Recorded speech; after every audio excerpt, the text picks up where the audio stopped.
నమస్కారం ఘంటారావానికి స్వాగతం. ముందుగా ప్రధాన అంశాలు. ఇరాన్ అణు సామర్థ్యాన్ని నాశనం చేయడమే లక్ష్యం. టెహరాన్ దిగిరాకపోతే పరిణామాలు తీవ్రంగా ఉంటాయన్న ట్రంప్.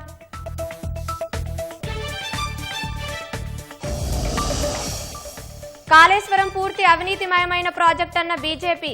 చర్యలకు కాంగ్రెస్ సర్కార్ వెనుకాడుతోందని బండి సంజయ్ విమర్శ.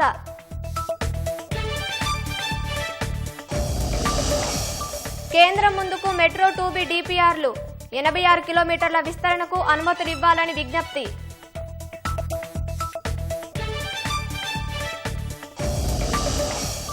నిజామాబాద్ లోతట్టు ప్రాంతాల ప్రజలకు తప్పని అవస్థలు. శాశ్వత నివాసాలు కల్పించాలని ముంపు బాధితుల డిమాండ్.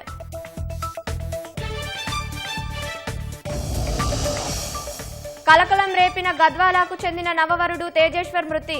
భార్యపైనే కుటుంబ సభ్యుల అనుమానం, శిక్షించాలని డిమాండ్.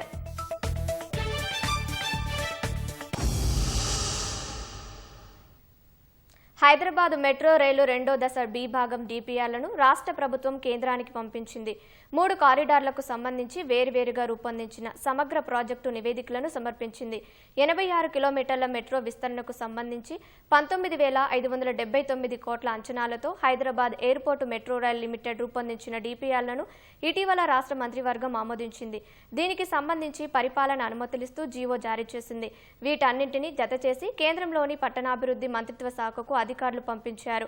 కేంద్ర రాష్ట్ర ప్రభుత్వాలు సంయుక్త భాగస్వామ్యంతో చేపట్టే ప్రాజెక్టును అనుమతిస్తూ నిధులు ఇవ్వాలని లేఖలో కోరారు. శంషాబాద్ విమానాశ్రయం నుంచి భారత్ ఫ్యూచర్ సిటీ, జేబీఎస్ నుంచి మేడ్చల్, జేబీఎస్ నుంచి శామీర్పేట కారిడార్లుగా మొత్తం 86 కిలోమీటర్ల వరకు పనులు చేపట్టనున్న పనులకు అనుమతులు ఇవ్వాలని విజ్ఞప్తి చేశారు.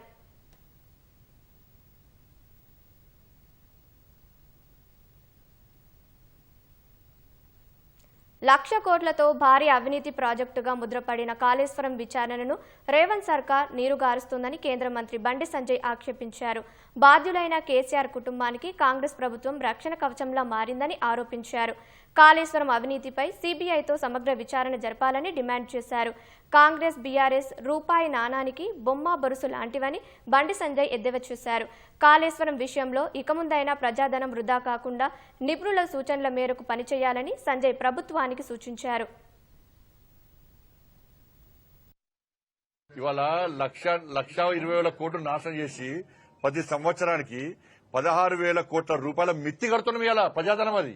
కాళేశ్వరం వల్ల ఏం ఫాయిదా వచ్చిందని చెప్పి నేను అన్నా. మేము ప్రాజెక్టు వ్యతిరేకం కాదు, కానీ అవినీతి ప్రాజెక్టు వ్యతిరేకం. మేము అప్పటికంటే ఇప్పుడు దిగుబడి ఎక్కువ జరిగింది.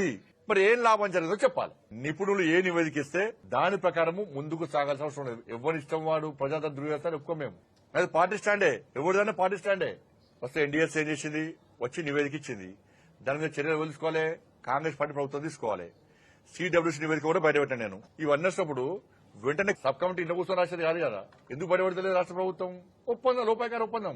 ఏమనుకుంటారో అర్థం చేసుకోండి. పార్టీ స్టాండ్ అవినీతి ప్రాజెక్టు, దీని మీద సిబిఐ విచారణ జరపాలి. అసలు ప్రభుత్వం ఒకటి, రేవంత్ రెడ్డిని కేసీఆర్ అంతా రక్షణ కవచమే. ఒకటి రక్షణ కేసీఆర్ కుటుంబాన్ని కాపాడడానికే కాంగ్రెస్ పార్టీ ప్రభుత్వం ఏర్పడ్డది. లోపాయకార ఒప్పందం. మీరు కొట్టని చేయి, నేను ఏర్పాటు చేస్తా అన్నట్టు. బీఆర్ఎస్ ఎమ్మెల్యే కౌశిక్ రెడ్డి వ్యవహార శైలిపై కాంగ్రెస్ నాయకులు మండిపడ్డారు. క్వారీ యజమానిని డబ్బులు ఇవ్వాలని బెదిరింపులకు పాల్పడిన వ్యక్తిని అరెస్టు చేస్తే బీఆర్ఎస్ నాయకులు రాద్ధాంతం చేయడం శోచనీయమని వరంగల్ పశ్చిమ ఎమ్మెల్యే నాయని రాజేందర్ రెడ్డి అన్నారు. 10 ఏళ్ల పాలనలో దోచుకుంది చాలలేదని ప్రభుత్వ స్థలాలను కబ్జా చేస్తూ వ్యాపారులను బెదిరిస్తున్నారని ఆరోపించారు. కేసు విషయంలో పాడి కౌశిక్ రెడ్డిని ఎలా మద్దతు ఇస్తారని బల్మూరు వెంకట్ మాజీ మంత్రులు కేటీఆర్, హరీష్ రావులను ప్రశ్నించారు. పాడి కౌశిక్ రెడ్డి ఏమైనా ప్రజా సమస్యలపై ఉద్యమం చేశాడా అని నిలదీశారు. బాగా కష్టపడి దోసుక తిన్న వీరులు, ఓ వీరుడు అరెస్ట్ చేస్తే ఇంకా ముఠా సభ్యులు అందరూ వచ్చి నిరసన తెలుపుకుంటూ చాలా మాటలు మాట్లాడుతున్నారు. తెలంగాణ వచ్చిన తర్వాత ఏమి వనరులు, తెలంగాణ వనరులని గత ఆంధ్ర పాలకుల కంటే 1000 రెట్లు దోసుక తిన్న దొంగలు మీరు. మిమ్మల్ని అరెస్ట్ చేసి విచారించకపోతే ప్రజలు క్షమిస్తారా? ఇవాళ తెలంగాణ ప్రజలు వింటాడు, విచారణ పిలిస్తే జై తెలంగాణ అంటాడు. అరే నీ జై తెలంగాణకు ఈ విచారణకు దొంగతనానికి సంబంధం ఉందా? ఒక్కటి అలసి అయిపోయింది. ఒకటి తెలంగాణలో ముఖ్యమంత్రి రేవంత్ రెడ్డి గారిని తిడితే అన్ని మాఫ్. మేము నిజాయితీగా చట్టాన్ని నమ్ముకొని దాని ప్రకారం పోతానం కాబట్టి ఇవాళ ఇంత స్వేచ్ఛగా తిరుగుతున్నారు. ఇన్ని దొంగతనాలు చేసిన 5 రోజుల క్రితం అదృశ్యమైన గద్వాలలోని గద్వాల గుంట వీధి నివాసి నవవరుడు తేజేశ్వర్ ఏపీలో శవమై తేలడం కలకలం రేపింది. ఈ నెల 17న కనిపించకుండా పోయిన తేజేశ్వర్ కోసం కుటుంబ సభ్యులు వెతుకులాడినా చివరకు విగతజీవిగా మారడం చూసి వారు కన్నీరు మున్నీరవుతున్నారు. ఇటీవలే తేజేశ్వర్కు ఐశ్వర్యతో మే 18న వివాహమైంది. పెళ్లైన కొద్ది రోజులకే దంపతుల మధ్య గొడవలు మొదలయ్యాయి. ఐశ్వర్యకు పెళ్లికి ముందే ప్రేమ వ్యవహారం ఉందని, అడ్డుగా ఉన్న భర్తను పథకం ప్రకారం భూ సర్వే పేరుతో ఏపీకి తీసుకెళ్లి హత్య చేయించిందని బంధువులు ఆరోపిస్తున్నారు. తేజేశ్వర్ లైసెన్స్డ్ సర్వేయర్ కావడం వల్ల నంద్యాల జిల్లా తీసుకెళ్లి కత్తులతో చంపినట్లు ఆవేదన వ్యక్తం చేస్తున్నారు. పోలీసులు జోక్యం చేసుకుని నిజానిజాలు నిగ్గు తేల్చి దోషులను శిక్షించాలని డిమాండ్ చేస్తున్నారు. కట్నము డబ్బులు ఇవ్వలేక మా అమ్మ నన్ను టార్చర్ చేస్తుంది, అందుకే నేను ఇంటికి వెళ్ళిపోయినా అని చెప్పిందట. మా తమ్ముడు దాన్ని నమ్మి, ఆ విషయాన్ని నమ్మి ఆ అమ్మాయి నిజమే చెప్తుంది, కట్నం డబ్బులు ఇవ్వలేక నాకు కట్నం అవసరం లేదు, నేను అమ్మాయిని చేసుకుంటా అని అంటే, నేను ఎంక్వైరీ చేసిన తర్వాత తెలిసిన నిజాలు మా తమ్ముడికి చాలా చెప్పి చూస్తాను. మా తమ్ముడు వినలేదు. చేసుకుంటా అమ్మాయినే చేసుకుంటా, లేకపోతే నేను పెళ్లి చేసుకోకపోతే జీవితంతో ఇలాగ సింగిల్గా ఉండిపోతా అన్నాడు. ఆ ఫ్యామిలీ అయితే సపోర్ట్ చేయలేదు మ్యారేజ్కి. అమ్మాయి వాళ్ళ అక్క, అమ్మాయి వాళ్ళ అమ్మ, అమ్మాయి వాళ్ళ మామయ్యలు, వాళ్ళ బంధువులు మొత్తం కలిసి ముందరుండి ఆ పెళ్లి జరిపించారు. 17వ తారీఖు నైట్ నాకు ఫోన్ కాల్ వచ్చింది ఫ్రెండ్ నుంచి. అన్న తేజన్న కనిపించట్లేదు అని ఫోన్ చేయడం జరిగింది.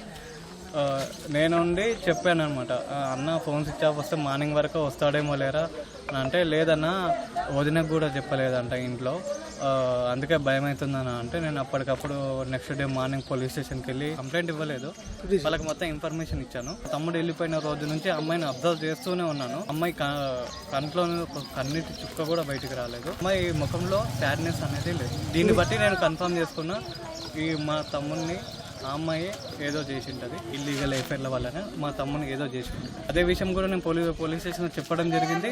వాళ్ళు అదే విషయంపై దర్యాప్తు చేస్తున్నారు. వాళ్ళకు కూడా అది కన్ఫర్మ్ అని తెలిసింది. ఇలాంటి రోజు అసలు అనుకోలేదు మేమంతా. జస్ట్ ఒక నెల క్రితమే వాళ్ళిద్దరికి మ్యారేజ్ అయింది. ఇద్దరు ఇష్టపడి పెళ్లి చేసుకున్నారు.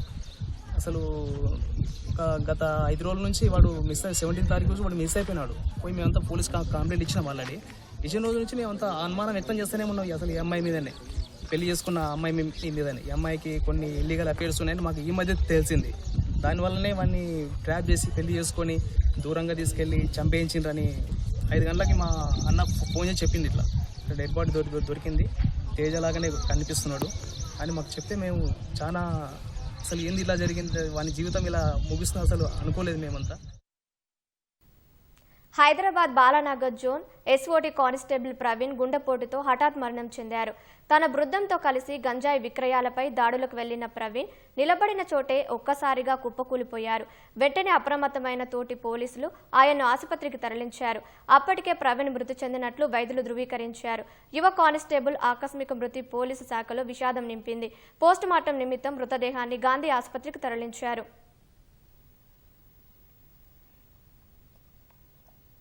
ప్రజాహితం కోసం పనిచేసే పోలీసు అధికారులను జనం ఎప్పుడూ అభిమానిస్తారని డీజీపీ దిచేందర్ అభిప్రాయపడ్డారు. రాష్ట్రంలోని వివిధ ప్రాంతాల నుంచి వచ్చిన ఇన్స్పెక్టర్లతో డీజీపీ సమావేశమయ్యారు. రాష్ట్ర వ్యాప్తంగా ఉన్న స్టేషన్ హౌస్ ఆఫీసర్లతో కొంతకాలంగా డీజీపీ సమావేశమవుతూ వారికి వివిధ అంశాల్లో శిక్షణ అందజేస్తున్నారు. రాష్ట్రంలో దాదాపు 80% మంది ఇన్స్పెక్టర్లకు శిక్షణ పూర్తి చేశామన్న రాష్ట్ర పోలీసు బాస్ ప్రజా సమస్యలను పరిష్కరిస్తూ బాధితులకు అండగా నిలబడాలని సూచించారు. క్రిమినల్ జస్టిస్ సిస్టమ్ ప్రకారం ప్రజలను ఇబ్బంది పెట్టే నిందితులకు శిక్ష పడే విధంగా వ్యవహరించడం ముఖ్యమన్నారు. స్టేషన్ హౌస్ ఆఫీసర్ల పనితీరు క్యూఆర్ కోడ్ ద్వారా తెలుసుకుంటున్నామని, దాదాపు 10 పోలీస్ స్టేషన్లపై 100% ప్రజలు సంతృప్తిని వ్యక్తం చేశారని ఆయన తెలిపారు.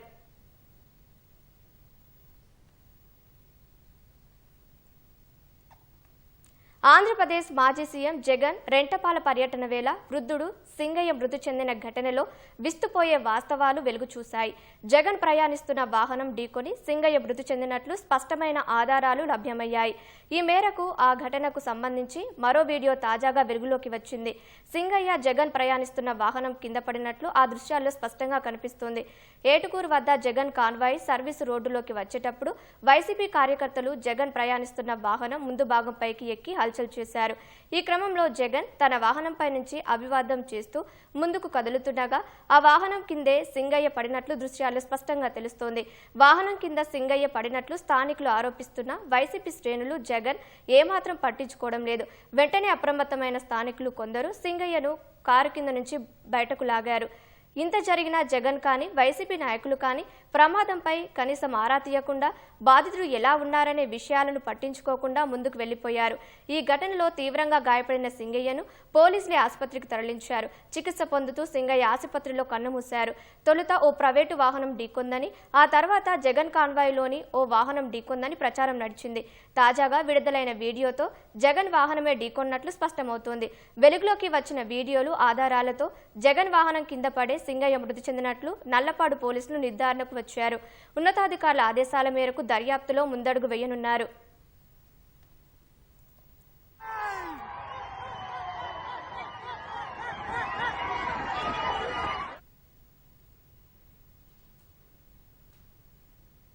సంగారెడ్డి జిల్లా అమీన్పూర్లోని వాణినగర్ విజిలెన్స్ అధికారులు సోదాలు చేపట్టారు.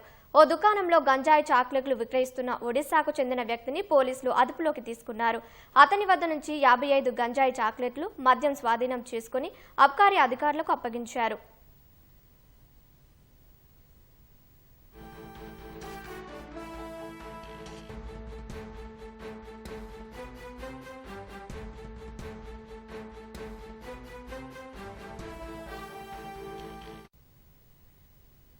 కరీంనగర్ జిల్లా హుజూరాబాద్ ఇప్పల నర్సింగాపూర్లో వీధి కుక్కలు స్వైర విహారం చేశాయి.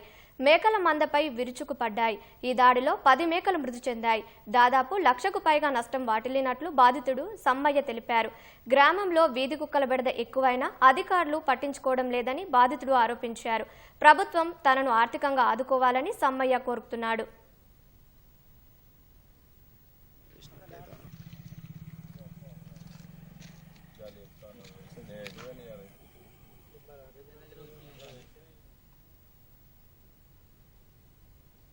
ఆయన మధ్యతరగతి వ్యక్తి.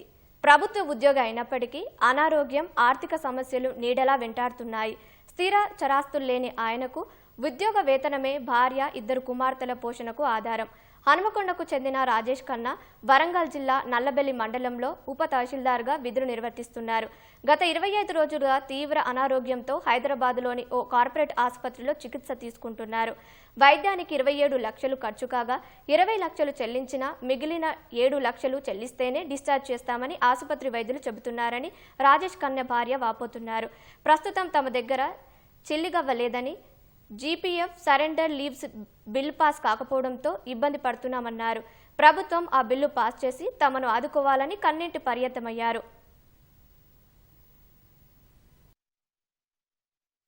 నా భర్తకు 8 సంవత్సరాల క్రితం కిడ్నీలు పోయినాయని తెలిస్తే నేనే ఇచ్చి కాపాడుకున్నా. మళ్ళీ ఇన్ని సంవత్సరాలకు లంగ్స్ ఇన్ఫెక్షన్ అయ్యిందని చెప్పి ఇప్పుడు 25 రోజులు 20 లక్షల దాకా ఖర్చు పెట్టుకున్నా. ఉన్న బంగారం అంతా అమ్ముకొని మాకు ఆస్తిపాస్తులు కూడా ఏమి లేవు. నాకు 2 అమ్మాయిలు, మేము 3 ఆయన మీద ఆధారపడి బతికేటోళ్ళు. నా భర్త జీపీఎఫ్ బిల్లు చేసి 6 నెలలు అవుతుంది. కనీసం ఆ సాయం చేసిన ప్రభుత్వం నేను ఇందులో నుండి బయటపడగలుగుతా. నాకు ఈ సాయం చేయండి ముఖ్యమంత్రి గారు, మమ్మల్ని ఆదుకోండి. ఏ ఈహెచ్ఎస్ పనిచేస్తలేదు, ఏ హాస్పిటల్ తిరిగినా పట్టించుకుంటలేరు. బతికించుకోవాలని కార్పొరేట్ హాస్పిటల్లోకి వచ్చి పడతాం. ఇప్పుడు 25 లక్షల దాకా బిల్లు అయింది. నాకున్న దగ్గర అంతా పెట్టేసిన, ఇప్పుడు నా దగ్గర స్తోమత లేదు. ఇళ్ళ నుండి ఆ బిల్లు కడితే తప్ప పంపించమంటాను. మాకు ఆ బిల్లు సాయం చేయండి. సిద్దిపేట జిల్లా హుస్నాబాద్లో ఆర్టీసీ సిబ్బంది విధి నిర్వహణలో మరోసారి తమ నిబద్ధత చాటుకున్నారు. హుస్నాబాద్ బస్టాండులో బస్సు ఎక్కిన ఓ మహిళా ప్రయాణికురాలు రద్దీ వల్ల చేతి సంచి మర్చిపోయింది. ఆర్టీసీ సిబ్బందికి సమాచారం ఇవ్వగా హ్యాండ్ బ్యాగును రికవరీ చేసి ఆమె కుటుంబ సభ్యులకు అందించారు. సదరు సంచిలో 2.5 తులాల బంగారు పుస్తెలతాడు, 20 తులాల వెండి, 15,000 నగదును అందించిన ఆర్టీసీ సిబ్బందికి కృతజ్ఞతలు తెలిపారు.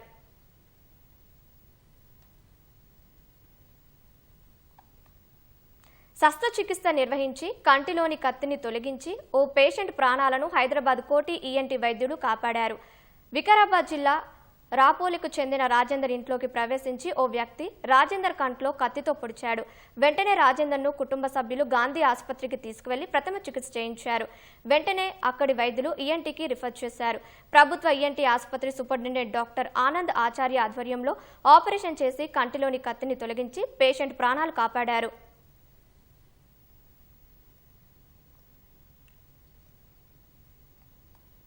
రాష్ట్ర వ్యాప్తంగా ఈటీవీ ఈనాడు ఛాంపియన్ ఆధ్వర్యంలో విద్యా రెవెన్యూ శాఖ ఉద్యోగులకు చదరంగం పోటీలు ఉత్సాహంగా సాగుతున్నాయి.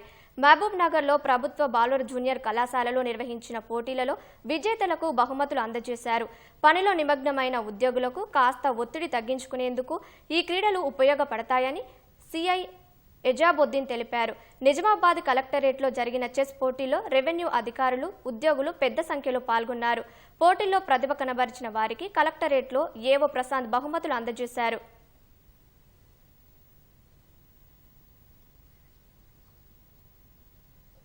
వర్షాకాలం వచ్చిందంటే చాలు నిజామాబాద్లోని లోతట్టు ప్రాంతాల ప్రజలు హడలెత్తిపోతున్నారు.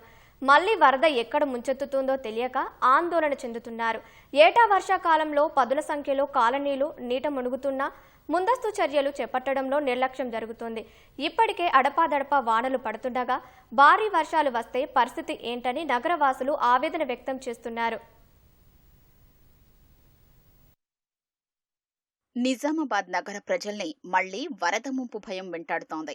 ప్రతి ఏటా లోతట్టు ప్రాంతాలు, పలు కాలనీలు నీట మునుగుతున్నా అధికారులకు కనువిప్పు కలగటం లేదు. వేసవి కాలంలోనే ముందస్తు చర్యలు చేపట్టాల్సి ఉండగా ముంపు నివారణ చర్యలు ఇటీవలే ప్రారంభించారు. ఇంటి పన్ను వసూలు, రేషన్ కార్డులు, ఇందిరమ్మ ఇళ్ల సర్వేలు, రాజీవ్ యువ వికాసం సర్వేల పేరిట వేసవి కాలం గడిచిపోయింది. ప్రస్తుతం మురుగు కాలువలు, డ్రైనేజీల్ని శుభ్రం చేసే పనులు జరుగుతున్నా త్వరగా పూర్తయ్యే అవకాశం కనిపించట్లేదు. ఇప్పటి వరకు 40% పనులు పూర్తవగా భారీ వర్షాలు కురిస్తే పనులకు ఆటంకం తలెత్తనుంది.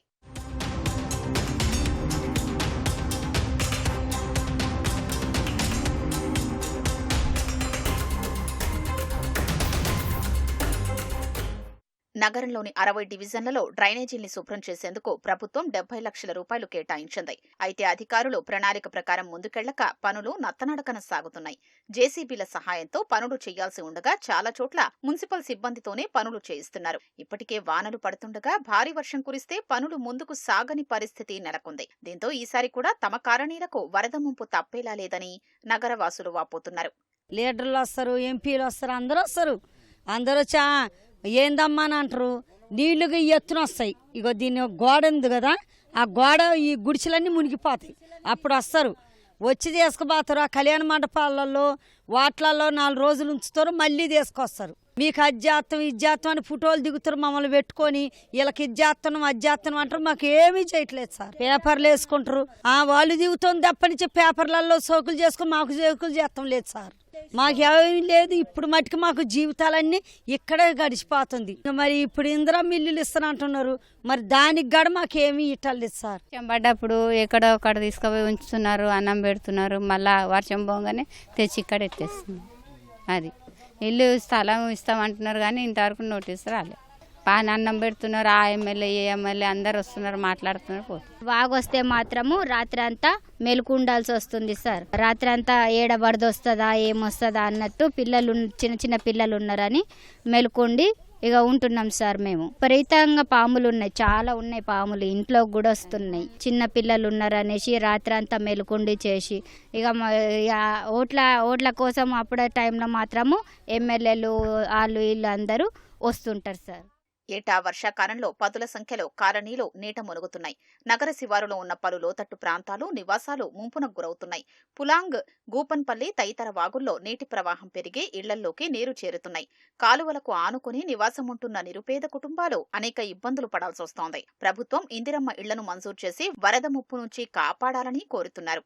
వాగుపండి గుడిసెల్లో ఉంటున్నాం. గూపన్పల్లి గంగస్థాన్ వాగుపండి గుడిసెల్లో ఉంటున్నాం. ఇప్పటికీ మేము వచ్చి 21 ఇయర్ అయింది సార్. ఇప్పటి వరకు ఏ ప్రభుత్వం మమ్మల్ని కేసీఆర్ గానీ ఎవరు గానీ ఇంతవరకు పట్టించుకుంది లేదు. కవిత ఒకసారి వచ్చింది, ఇక్కడ వాగు మొత్తం నిండిపోతే తీసుకెళ్లి ఎక్కడో తీసుకెళ్లి హాస్టల్లో పెట్టారు కానీ మాకు ఆ కవిత వచ్చి మీకు డబుల్ కార్డు ఇల్లు ఇస్తాం, ఇందిరమ్మ పథకం ఇల్లు వచ్చినాయి, అవి మీకు ఇస్తామని చెప్పారే తప్ప మమ్మల్ని ఎవరు ఇస్తామంటే పట్టించుకున్నో లేడు. ప్రతి ఒక్క వచ్చిన రాజకీయుడు మా సొమ్ము తింటాం అంటే మా ఓట్లు వేయించుకోవడం, మా పైసలు ఏమొద్దు సార్, మాకు ఇంపార్టెంట్ ఏంటంటే మేము ఉండటానికి నివాసం కావాలి. 150 గుడిసెలు మినిమాలే అంటే ఒక 700-800 మంది ఉంటారు సార్. ఒక్కళ్ళు పట్టించుకున్న వాళ్ళు లేరు. వాళ్ళకి ఇంపార్టెంట్ కావాల్సింది ఎలక్షన్లు వచ్చినప్పుడు వాళ్ళకి ఓట్లే. కలెక్టర్ ఆఫీస్ పక్కన ఎంతగా ఇందిరమ్మ పథకాలు కట్టినారు కదా సార్, డబుల్ కార్డ్ బెడ్రూమ్ దాంట్లో ఇస్తే నివాసం దాంట్లో మేము చేస్తాం కదా సార్. గత 22-23 సంవత్సరాల నుంచి నేను నివసిస్తున్నాం. మరి మాకు వచ్చినప్పుడల్లా వాగు బాగా ఇబ్బంది పెడుతుంది. వర్షాకాలం వచ్చినప్పుడల్లా 4 నెలలు బాగా 2-3 సార్లు వర్షాలు వచ్చినాయి. గుడిసెలు కూడా కూలిపోయినాయి. ఇక అధికారులు వస్తున్నారు, ఎమ్మెల్యేలు వాళ్ళు వస్తున్నారు, చూసి ఏదో మమ్మల్ని అక్కడ షిఫ్ట్ చేసి వేరే కాడ పెడతాము, ఇంత అన్నం పెడతాము, వర్షం తగ్గగానే మళ్ళీ పంపిస్తాము. ప్రతిసారి ఇదే వర్షాకాలం వచ్చినప్పుడల్లా మాకు ఇదే బాధ. లిస్టు మాత్రం మాకు పేర్లు అయితే వచ్చినాయి. మరి ఇంతవరకు అయితే నిజామాబాద్ వచ్చినాయి మా లిస్టు. మరి ఇంతవరకు అయితే ఎవరికి ఇల్లు చూపించింది లేదు, ఎక్కడ కట్టిస్తారో తెలియదు. మరి ఉన్న డబల్ బెడ్రూమ్లన్నా ఇందిరమ్మ ఇల్లు లెక్క మార్చి మాకు ఇవ్వండి అని కోరుతున్నాం. ఎన్నికల వేళ ఓట్లు అడగడానికి వచ్చే నేతలు ఇళ్లు కట్టిస్తామని హామీ ఇస్తున్నారే తప్ప అమలు చేయట్లేదంటూ బాధితులు ఆవేదన వ్యక్తం చేస్తున్నారు. నూతన విద్యా సంవత్సరం ప్రారంభమైన సందర్భంగా ట్రాఫిక్ పోలీసులు హైదరాబాద్ పలు ప్రాంతాల్లో స్కూల్ బస్సులలో ప్రత్యేక తనిఖీలు చేశారు. ఓబుల్రెడ్డి పబ్లిక్ స్కూల్ వద్ద తనిఖీలు నిర్వహించగా ఒక డ్రైవర్ మద్యం సేవించినట్లు గుర్తించారు. బ్రీత్ అనలైజర్లో పరీక్ష నిర్వహించగా ఆయన రక్తంలో మద్యం మోతాదు 153 మిల్లీగ్రాములుగా నమోదైంది. అనుమతించిన పరిమితికి మించి రావడంతో పోలీసులు ఆయన అదుపులోకి తీసుకుని స్కూలు బస్సును స్వాధీనం చేసుకున్నారు. పిల్లల భద్రతపై రాజీ పడేది లేదని, స్కూలు బస్సుల డ్రైవింగ్లో నిర్లక్ష్యం వహిస్తే తగిన చర్యలు తీసుకుంటామని పోలీసులు తెలిపారు.